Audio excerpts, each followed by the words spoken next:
عليكم ورحمة الله وبركاته. الحمد لله رب العالمين. الصلاة والسلام على أشرف المرسلين. புண்ணியம் நிறைந்த ரம்லான் மாதத்தில் அல்லாஹ் நம்மை ஒன்று கூட்டினான். அல்ஹம்துலில்லாஹ். கண்ணியத்திற்குரியவர்களே, இந்த புனிதமான ரம்லான் மாதத்தில் அதிகமாக செலவாத்துகளை நாம் ஓத வேண்டும். காரணம், குர்ஆனில் அல்லாஹு தாலா நானும் என்னுடைய மலக்குகளும் செலவாத் சொல்கின்றோம், ஈமான் கொண்ட நன்மக்களை நீங்களும் செலவாத் சொல்லுங்கள் என்பதாக அல்லாஹு தாலா கூறுகின்றார். அந்த அடிப்படையிலே அதிகமாக செலவாத்துகள் ஓத வேண்டும். செலவாத்துகளினால் கிடைக்கக்கூடிய முக்கியமான மிக இரண்டு விஷயங்கள். ஒன்று, உலகத்தில் நம்முடைய காரியங்கள், நம்முடைய கவலைகள் எல்லாம் அல்லாஹு தாலா சரி செய்து தருவான்.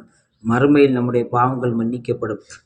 அப்படிப்பட்ட புனிதமான செலவாத்தை இந்த ரமலான் மாதத்தில் இருக்கக்கூடியதான இரண்டு பொக்கிஷமான நேரங்கள், சஹருடைய நேரத்திலும் இஃப்தாருடைய நேரத்திலும் அதிகமாக செலவாத்துகள் சொல்லி அல்லாஹ்விடத்தில் கையேந்தும். அல்லாஹ் நம்முடைய காரியங்களை எல்லாம் லேசாக்கி நம்முடைய துன்யாவும் ஆஹிரமும் அல்லாஹ் ஹைராக்கி தருவார்கள். பி ஹக்கி சையதுனா முஹம்மதின் ஸல்லல்லாஹு அலைஹி வஸல்லம். அஸ்ஸலாமு அலைக்கும் வரஹ்மத்துல்லாஹி வபரகாத்துஹு.